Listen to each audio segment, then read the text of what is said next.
Yes, Black Star Sports TV. Hey, while I got you here, please sub to the channel, like, comment, and share. Let me know what you think about this video. Now, I know my thumbnail. My thumbnail looks a little mixed up and a little confusing, but hey, bear with me because what I'm about to drop down on you is some really questionable things going on with the WBO. Now, we got Jermell Charlo, who was it May 14th, 2022, became undisputed champion at 154 pounds after going through the whole division and basically cleaning that out, which was one of the toughest divisions in all of boxing, until he cleaned it out, right? Now that he's undisputed, and not long after being undisputed, here comes this guy, Tim Kazoo from Australia. His father was a big deal. His father was a pretty good fighter, and he's basically been gaining shockwaves throughout the sport basically because of that. He's got some skills. He's got pretty good power, but he's pretty much demanding a fight. Now, we know that fight was supposed to happen a little bit earlier in the year, but Jermell Charlo had some injuries, which was really, was actual truth. So it wasn't like, he was ducking to get out of the fight, but it's just something that had taken place during training camp. Well, anyway, as time goes along, an opportunity jumps up for him where he gets to fight Canelo. Major fight. Everybody wants this fight. Who doesn't want to fight Canelo? This is the money man, the cash cow, right? All of boxing. Number one pound for pound, all of this, right? For years. Jamal Charlo, all these guys been after him on Canelo's heels for years. They came in together. They've been pretty much, synonymous together. It turns out that Jermell Charlo gets the fight. Okay, and we've known about this fight. Today is August the 3rd. Okay, at least a month ago, it was announced that Canelo versus Jermell Charlo was taking place at the end of September. So that means all the sanctioning bodies knew about this.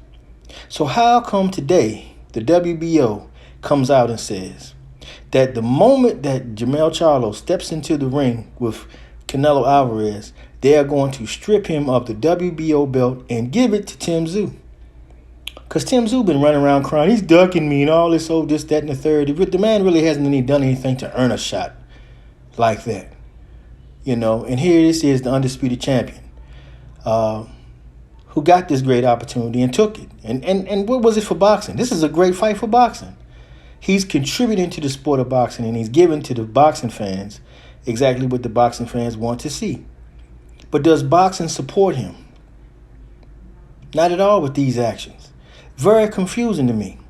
But, as I stop and I think about it, this past weekend we had the Bud Crawford-Errol Spence fight, and Bud Crawford won, right? Okay. I picked Errol Spence, but Bud won. Okay, Bud is undisputed in the two-weight division. That's said and done. But when you go back and think about it, he was having a lot of back and forth with Jermell Charlo, saying he wanted to fight Jermell this and Jermell that. And he was one of them next after Errol Spence. But isn't this convenient that the WBO, which was, the belt that Bud Crawford had before just this weekend's fight, they're pulling rank immediately, just a couple of days after Bud is declared the winner, and they're putting their foot down on Jermell Charlo. We're going to strip this belt. You're no longer going to be undisputed. But you can walk around and say undisputed until the match starts. But it's immediately when the match starts that they're taking it from you. And then get this. If for some reason Canelo pulls out, he pulled out an injury, anything happened, it doesn't matter. On that day, they taking the belt from him regardless because he didn't fight Tim Kazoo. How does Tim Kazoo have this type of cachet and this type of backing? And what is the deal with boxing and trying to bring all these fights to Australia anyway? I mean, we just had Devin Haney go to Australia to fight 2 fights down there with their champion and defeat him twice.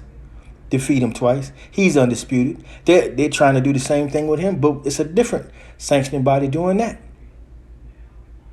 What is going on? These guys are daring to be great. These guys are going out here and accomplishing things, and they're doing things to create legacy, and they're building boxing's legacy at this time. But for some reason, they don't have boxing support. This makes no sense to me. You trying to tell me that Tim Kazoo couldn't wait I mean, what is the big deal about him getting the belt? Maybe it's because, they're looking at it and they say, well, maybe one more fight, Bud and Earl. And, everybody thinks, well, Bud's going to automatically win again. And, oh, well, who will be next? Well, it seemed to me would be Tim Kazoo. Just jump up and fight the WBO. Go the WBO route like you did when you went to 47. Fight him, demolish him, no problem there. Now you got one of those belts. Now you can talk about, hey, Jermell, let's do this, right? But now check this as well. Now Jermell just going up 2 weight divisions to fight Canelo. So now coming back down from a 14-pound jump where you have to add muscle and then gain all that, then drop all that to come back down and fight again is not a good thing to do. And I can't understand why Jermell just doesn't just drop those belts after that fight, man, and just go on up, because there's nothing left at 54 for him anyway, really. But a Bud fight. But being what he has now and what he has to do to accomplish greatness against Canelo, it's probably not the smartest thing for him to do, come back down, because we've seen this happen before. The great Roy Jones Jr. went all the way up to heavyweight, became champ, came back down, ran into Antonio Tarver, and we know what happened there, because he wasn't quite the same. His timing was off, and just that little bit being off gave Antonio Tarver just what he needed to, demolish him, man. And, Roy Jones has never been the same fighter since then. Could this be the same plot that's going on with Jermell? Jermell go all the way up and fight Canelo, if he loses and then he wants to come back down to 54, will he be the same fighter, That's a major task he's taking on, going up 14 pounds against the number 1 fighter in the world. Everybody today is saying Bud Crawford number one, but you just watch September 30th when that bells goes ding. Everybody's going to be hollering about Canelo's number 1 pound-for-pound fighter in the world. Suddenly Bud is going to be just forgotten about that night. And it keeps going that way, and it's been going that way for some time. But Bud is set up pretty nicely with it, I would say, to going up to 54 and get that Costa-Zoo belt, because they really going out of their way to give it to this guy. The guy's not worthy. He needs to put more work in. And, that's just my opinion on that. But I just feel like this is a terrible thing in boxing when you got fighters out here who going out here and daring to be great. They didn't do this to Canelo. Canelo has not fought a 168-pounder in a couple of years. Nobody's putting no pressure on Canelo. They always have an excuse. But what is the reason being for this? And why does he not, who just recently became undisputed? They want to take that away. But no man can take it away from him in the ring. It's not right. And boxing needs to do better than this. This is the reason why boxing suffers. When you have fighters who put their neck out and they go out and they try to become great, the public don't back them. Every fighter in boxing should take their WBO belt and throw it in the damn trash, because this is ridiculous, and this is bad for boxing. And I hate to see stuff like this, because don't nobody need no favoritism in boxing, and we all know the WBO is whatever Bob Arum orders. That's what the belt has always been for, and it was the last belt that got him away from anybody getting undisputed for at 154, when he had, he would have never got that shot if it wasn't for Texera fighting Brian Castano.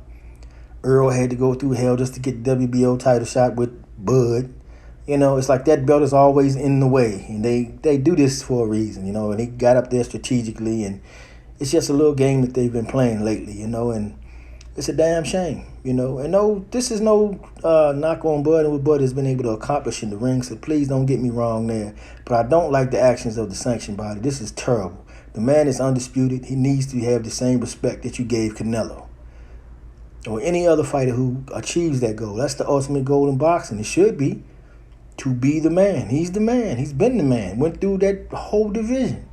This makes no sense, man. It really pisses me off, and I hate the fact that they're doing things like this, really and truly, though, Jermell Charlo should just drop all the damn belts, and just go on and fight Canelo. But then again, they are marketing it as undisputed versus undisputed. But you see how the WBO respects that part. But as soon as the match starts, they're going to take the belt away. What kind of fugazi shit is this? This is terrible, man. I hate this, and I just hope that Jermell goes up there, does real well, If he pulls off the upset, he gives a big finger to all the boxing, man. And just for that, man, makes me root for him just that much more harder. So, Jermell Charlo, go in there and put that work in, man. Go in there and go for gusto, man. Do your thing. You know, you can't come out victorious.